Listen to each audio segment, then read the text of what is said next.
తాకట్లో ఉన్న మీ బంగారాన్ని విడిపించి ఆ రోజు ఆన్లైన్ రేటుకి కొంటాం. Sharma gold company. నమస్తే, వెల్కమ్ టు సుమన్ టీవీ. నేను మానస. ఈరోజు మనతో పాటు ఉన్నారు ప్రముఖ జ్యోతిష్య నిపుణులు, ఎనర్జీ వాస్తు స్పెషలిస్ట్, శ్రీ విద్య ఉపాసకులు శ్రీమతి జయప్రద గారు. వారితో మనం మాట్లాడదాం.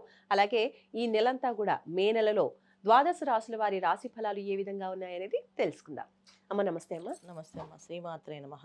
అమ్మ, ఈ నెలంతా కూడా ద్వాదశ రాశుల వారి రాశి ఫలితాలు ముందుగా మేము మీ నుంచి తెలుసుకోవాలనుకుంటున్నాము. తప్పకుండా నాన్న. అయితే మే నెలలో మనకి జరిగే రాశి ఫలాలన్నీ కూడా ఎలా ఉంటాయంటే కాస్త అందరికీ స్తంభన అనేది జరుగుతుంది. అంటే ఒక్కొక్క రాశికి ఒక్కొక్క ప్రభావం. కొంతమందికి అనారోగ్య సమస్య, కొంతమందికి ఆరోగ్య సమస్యలు, కొంతమందికి ఏమో ఆర్థికపరమైన సమస్యలు, కొంతమందికి కుటుంబంలో కాస్త కలహాలు, చిన్న చిన్న మనస్పర్ధలు ఇవే జరిగే అవకాశాలు ఎక్కువగా ఉన్నాయి. ఎందుకంటే ఈ ప్రభావం ఒక మాస ఫలితాలు మే నెలలో జరిగేవి మాత్రమే కాదు. ఈ షష్టగ్రహ కూటమి ఏదైతే జరిగిందో మనకి దాని ఒక ప్రభావం మనకి ఒక 50-55 రోజుల దాకా ఉంటుంది. సో మనకి మననే జరిగింది కనుక షష్టగ్రహ కూటమి అనేది మనకు ఉంది కనుక ఖచ్చితంగా ఇది మే ఎండింగ్ వరకు ఈ మాసం అంతా కూడా కాస్తంత కొంత కష్టకాలమే కనిపిస్తుంది. అయితే ఒక్కొక్క రాశి వాళ్ళకి ప్రభావం అనేది ఎలా ఉంటుందనేది మనం వివరంగా తెలుసుకుందాం. అయితే ముందుగా మనం ఏంటంటే మీనరాశిలో 4 గ్రహాలు ఏవైతే ఇక్కడ ఉన్నాయో, బుధుడు, శుక్రుడు, రాహువు, శనేశ్వరుడు ఏదైతే కలుసున్నారో ఈ కలయిక 4 గ్రహాల కలయిక అనేది కాస్తంత కష్టమైన పరిస్థితి తీసుకొస్తుంది ఎవరికైనా. మనం ఎంత బ్రహ్మాండంగా ఉంది అని మనం చెప్పుకుందాం అనుకున్నప్పటికీ కూడా వాళ్ళకి వాళ్ళు తెలుస్తుంది కదా, ఎవరికి వాళ్ళకి కష్టాలు. ఆల్రెడీ ఇప్పుడు ఈ షష్టగ్రహ కూటమి అయిన తర్వాత ప్రతి ఒక్క రాశికి ప్రతి ఒక్కరికి కాస్తంత డిఫరెన్స్ కనిపిస్తుంది. ఇది ఆ ప్రభావమో ఏ ప్రభావం తెలియకపోయినా వాళ్ళు కాస్తంత ఇబ్బందులు కనపడుతుంటారు. దాని నుంచి మే నెలలో మనకు ఉండేది అంటే ఈ కష్టకాలం నుంచి బయటపడడానికి ఒక నివారణ పూజ చేసుకుంటే బయటపడతాం. ఇబ్బంది ఏం లేదు. కాకపోతే కాస్తంత కొంచెం శ్రమించాలి. మనం అందరం శ్రమిస్తే పని అవుతుంది. ఇప్పుడు మనం ఏ రాశి వాళ్ళకి ఏ పరిస్థితులు ఎలా ఉన్నాయో చెప్పుకుందాం. అమ్మ, మిథున రాశి వాళ్ళకి ఈ మాసం అంతా కూడా మాస ఫలితాలు ఏ విధంగా ఉన్నాయి, గ్రహస్థితి ఏ విధంగా ఉంది? తప్పకుండా. మిథున రాశి వాళ్ళకి ఈ మాసం ఏంటంటే మే మాసం అంతా కొంచెం వీళ్ళకి ఒక టెస్టింగ్ పీరియడ్ టైం అనమాట.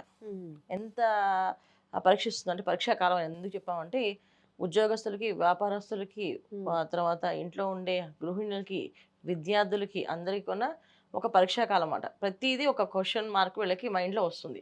చేద్దాం, మారుదాం ఉద్యోగం, కానీ మారితే ఎలా ఉంటాం, వెళ్ళొచ్చా వెళ్ళాం, కొత్త ప్రదేశం, వీళ్ళు ఊహించిన దానికంటే డిఫరెంట్గా జరుగుతుంటాయి. వీళ్ళు ఒక ఉద్యోగం ఈ ప్లేస్లో వస్తుందని కన్ఫర్మ్ అయిన వాళ్ళకి, లేదంటే ఈ ఊర్లో కాదు వేరే ఊర్లో మీకు ఆ పోస్టింగ్ వస్తుంది, ఇంకా ఆ ఊర్లో ఎలా ఉంటుంది, ఏం చేస్తాం, ఇలాంటి ఒక పరీక్షా కాలం అంటే వెళ్ళాలా వద్దా అని చెప్పేసి. అలాగే వ్యాపారస్తులకి కాస్త ఎక్స్పెండ్ చేద్దామంటే కొంచెం ఎక్కువ ఎక్స్పెండ్ చేసే వాళ్ళు వస్తారు రావడం అవుతారు.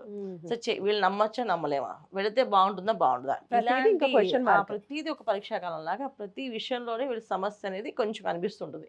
అయితే మిథున రాశి వాళ్ళకి బ్రహ్మాండంగా ఉంటుంది, తిరుగుండదు, బాగుంటుంది. గురువు అందులోకి వస్తున్నారు కదా మే 18 నుంచి అని చెప్తున్నారు, కానీ బాగుంటుంది. కానీ గురువు అప్పుడైతే మిథున రాశి వచ్చే వరకు పరీక్షా కాలం. ఎప్పుడైతే మిథునంలో గురువు వస్తాడో అక్కడి నుంచి వాళ్ళకి ఆ పరీక్షా కాలం నుంచి నార్మల్ స్థితికి వచ్చినప్పటికీ కూడా ఇంకాస్త స్తంభన జరుగుతూనే ఉంటుంది. కాస్త మిశ్రమ ఫలితాలు కనిపిస్తున్నాయి వీళ్ళకి. వీళ్ళు చేసుకోవాల్సింది ఏంటంటే క్రమశిక్షణతో పని. వాళ్ళు ఏవైతే చేస్తున్నారో ఉద్యోగాలు, వ్యాపారాలు, వాటి నుంచి మార్పు అనేది చేయకూడదు. అవి అలా చేసుకుంటూనే వెళ్ళాలి. ఇవి చేసుకుంటూ వెళ్తేనే వీళ్ళకి మంచి ఫలితాలు కనిపిస్తాయి.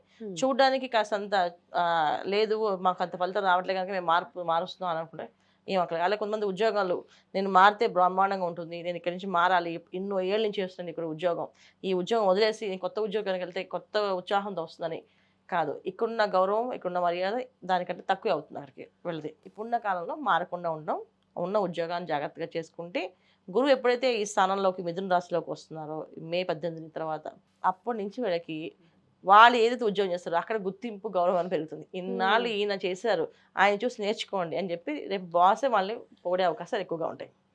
కానీ వదిలేసి వెళ్ళిపోతే ఆ స్థానం అనేది వీళ్ళకి రాదు, ఆ ఫలితం అనేది రాదు. తర్వాత వీళ్ళకి కర్కాటక రాశిలో కుజుడు. కర్కాటక రాశిలో కుజుడు ఉండడం వల్ల ఏంటంటే కుటుంబంలో కాసంత మనస్పర్ధలు, ఏదో ఒక రకంగా ఏదో చీటికి మాటికి కాస్త ఏదో వాదనలు పెరగడం, భార్యాభర్తల మధ్యన మనస్పర్ధలు రావడం, అలాగే తల్లిదండ్రులతో మధ్యన తల్లిదండ్రులకి మనస్పర్ధలు రావడం, పిల్లల్లో మనస్పర్ధలు రావడం, అంటే ఇంట్లో అందరూ ఏదో ఒక చిన్న చిన్న మనస్పర్ధలు అనేవి జరుగుతూ ఉంటాయి. తర్వాత డబ్బులు అధికంగా ఖర్చు అవుతూ ఉంటుంది. సో అప్పు చేసినా సరే ఆ డబ్బు మిగలదు, అలా ఖర్చు పెడుతుంటారు. అప్పు చేయకూడదు, అప్పు చేయకుండా ఉందాం అనుకున్నా ఉన్న సేవింగ్స్ అన్నీ అయిపోయినా మళ్ళీ డబ్బు తీసి ఖర్చు పెడుతూ ఉంటారు. సో ఈ ఆటోమేటిక్గా తెలియకుండానే ఖర్చులు అనేది పెరుగుతూ ఉంటాయి వీళ్ళకి. సో ఆ ఖర్చులు పెరిగినప్పుడు కాస్తంత ఆలోచించి ఖర్చు చేస్తే మనస్పర్ధలు వచ్చినప్పుడు ఎవరో ఒకరు తగ్గి మాట్లాడుతుంటే అవన్నీ సెట్ అవుతాయి. లేకపోతే కాసంత చికాకు అనేది కొంచెం ఎక్కువగా కనిపిస్తుంది వీళ్ళకి. ఇబ్బంది పడే అవకాశాలు ఎక్కువగా ఉన్నాయి. ముఖ్యంగా విద్యార్థి విషయంలో ఏంటంటే బాగా చదువుతాం, బ్రహ్మాండంగా చదివేస్తాం అని చెప్పేసి అనుకుంటూ వాళ్ళు ఒక రకంగా ఓవర్ కాన్ఫిడెన్స్‌కి వెళ్ళి ఇబ్బంది పడే అవకాశం ఉంది. సో, శ్రద్ధగా, బాధ్యతగా పొద్దున్నే సూర్యోదయం పూర్వం నిద్ర లేచి చదివితే మంచి ఫలితాలు కనిపిస్తున్నాయి విద్యార్థులకి. సో, విద్యార్థుల విషయంలో మనం ఇలా చూసుకోండి. ఇంకా వివాహ ప్రయత్నాలు చేసే వాళ్ళకి వివాహాల విషయంలో మంచి ఫలితాలు కనిపిస్తున్నాయి. అమ్మ మరి మిథున రాశి వాళ్ళు ఇప్పుడు మీరు చెప్పినట్టుగా ఫలితాలలో ఇంకా అద్భుతమైన ఫలితాలు రావాలి, గ్రహస్థితి అనుకూలించాలి అంటే వాళ్ళు ఏ పరిహారాలు పాటించాలి? అన్నిటికంటే ఏంటంటే వాదించుకోకుండా ఉండాలన్న వీళ్ళు. పరిహారం ఏంటంటే ఎక్కువ వాదనలో జోలికి వెళ్ళకుండా, వాదించుకోకుండా ఒకరికొకరు నీ తప్పేంటి, నీ తప్పని తప్పు ఎవరిది ఉండదు ఇక్కడ. గ్రహస్థితి ప్రభావం వల్ల ఆ పరిస్థితి అలా అందరికీ ఏర్పడుతుంది. ఈ పరిస్థితులు ఏర్పడినందుకు అది మనలో ఒకరి మీద ఒకరు నిందలు వేసుకోకుండా ఇంట్లో అందరూ సమయస్ఫూర్తిగా పని చేసుకుంటూ వెళ్తే అన్ని పనులు మంచి జరుగుతాయి. సో ఇవి మెయిన్ ముఖ్యంగా చేసుకోవాల్సింది.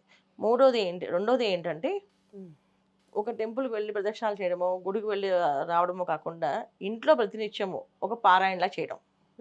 అదొక శ్రీదత్త పారాయణ కానీ, శ్రీపాద వల్లభుల చరితామృతం పారాయణ కానీ, లేకపోతే సాయిబాబా చరిత్ర కానీ, ఏదైనా సరే ఒక పారాయణ ఇంట్లో అందరూ కూర్చొని చక్కగా ఒకరు చదువుతూ ఉంటే మిగతా అందరూ వినడం.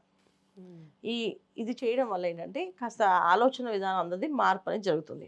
సో అందరూ సమయస్ఫూర్తిగా పనిచేయడం ఆలోచిస్తుంటారు. లేకపోతే ఒక్కొక్కరికి ఒక్కొక్క మాట ఒకరికి ఇష్టం లేక, నాకు నీ ఫేస్ చూడడం ఇష్టం లేదంటే నీ మొహం చూడడం నాకు ఇష్టం లేదని చెప్పి అని మాట్లాడుకుంటూ అలా పెరుగుతూ ఉంటాం వాదనలో. అలా పెరగకుండా ఉండాలంటే ఇది చేస్తుండాలి. లేదు చేయలేమండి, మాకు అంత టైం లేదంటారా, చక్కగా పారాయణ వింటూ ఉండండి పెట్టి. ఇది వినడం వల్ల కూడా మంచి ఫలితాలు కనిపిస్తున్నాయి. తర్వాత వీళ్ళు ఏం చేయాల్సి వచ్చేది వైశాఖ మాసం. వైశాఖ మాసంలో వీళ్ళు ఏదైనా అన్ని మంచిగా మాట్లాడాలి, మంచి పనులే జరగాలి అనుకుంటే మంచి తీపి పదార్థాలు పంచిపెట్టడం, దానం ఇవ్వడం. అంటే తీపి పదార్థాలు పంచడం అందరికీ. లడ్డు కానీ, కోవా కానీ ఏవైనా సరే చేసుకొని తీసుకెళ్ళి గురువారం అన్ని మా బాబా గుడిలో కానీ, దత్తాత్రేయ గుడిలో కానీ, లేకపోతే బయట రోడ్డు మీద ఈ రోడ్డు సిగ్నల్స్ వచ్చే పిల్లలకు ఇవ్వచ్చు అన్న.